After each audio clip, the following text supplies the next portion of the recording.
Welcome back to another Handy Bros Insider. If you've been following along, we've been diving into this concept that we call chisel. Last month, we started talking about job prep, how we kind of came up with that idea. This month, we want to focus on the actual operations behind that idea, how we made that idea come to life, and what actually happens to fulfill the preparation of a job. You take your furnace out, you put it on the lift table.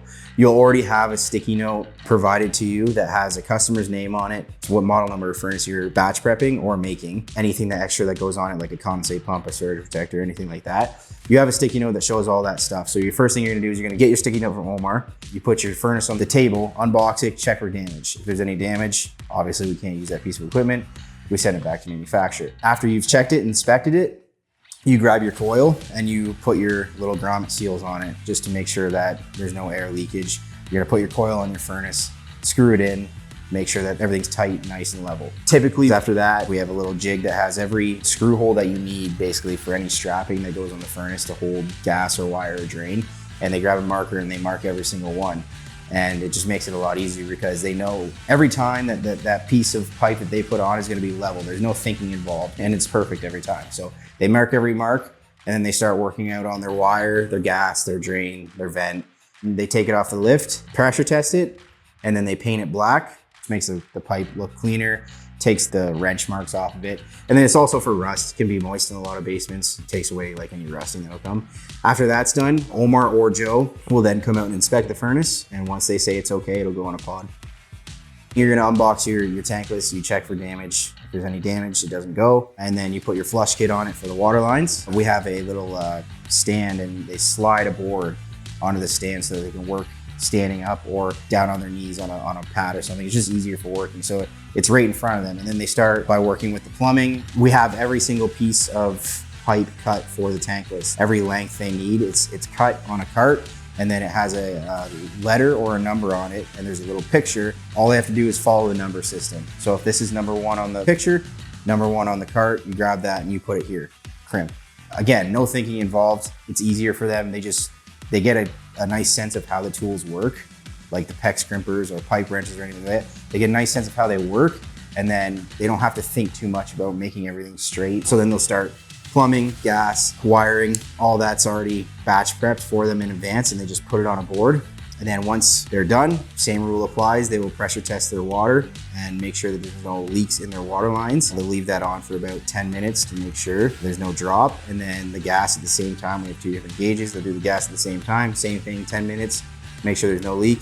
Once they know they're good, they paint the gas for the same reasons as the furnace. Then they will call Jeremy over and Jeremy will inspect, make sure it's approved and the QC sticker will go on. And as soon as we see a QC sticker on that, we know it's good to take for any pod. Heat pump is really simple. They know that we're gonna have 8 to 10 heat pumps a day going out. So they will have someone build 10 stands at a time and someone unbox 10 HMHs at a time. They make sure there's no damage. And then they'll knock the knockouts in the electrical department out and they'll put a little black insert for the low voltage wiring. It's a watertight insert. And then one guy will be building a stand. We have a little template for the stand so it marks their spacing out. They just put it on each side and they close it to a certain distance that this template has and then screw it in where they need to. And then they have another template because we drill holes through the stand to bolt the HMH to. They have another template that they butt up to the edge and come over this way and there's like a little pre-drilled hole in it and they just drill the hole there. And they move to the other side and they drill the hole there. So no measuring, again, no thinking. They put the template on and drill their hole so that it lines up with the feet on the HMH every time.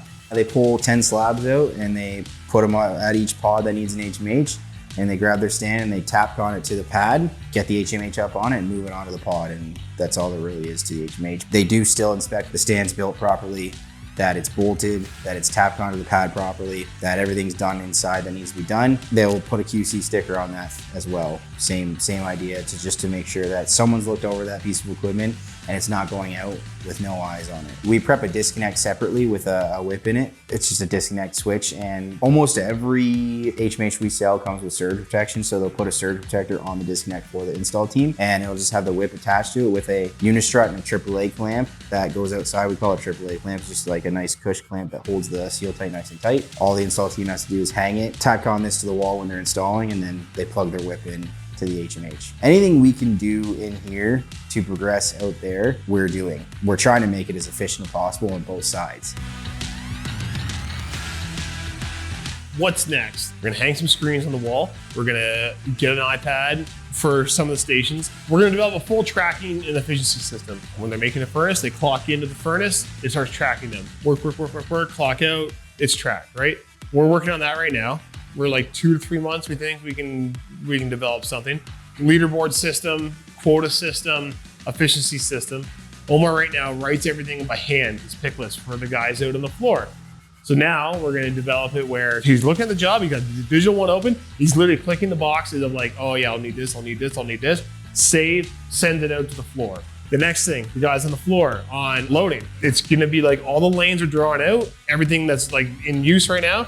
Click the lane, okay, it needs all this, no problem. Walk down, grab it, put it on, got it, click. It's going to pop up like ready for review. Back at Omar or Joe, they can just like, oh, cool, I'm gonna review the job. We're trying to clear out all that back and forth, like paper here, paper there, and track efficiency. The most important day of your equipment's life is installation day. And all the pre-preparation, the testing, the certification that we do beforehand, it all plays into that one goal, making sure that that day is executed to perfection so that your equipment has quality that is unmatched, your experience goes perfectly, your equipment lasts a long time. There are no callbacks or issues which are annoying to the customer. And ultimately, we are as close to flawless as one could get. And I think we're there. The chisel system, the pods, job prep is transforming the industry and allowing us to offer an end experience that is unmatched anywhere.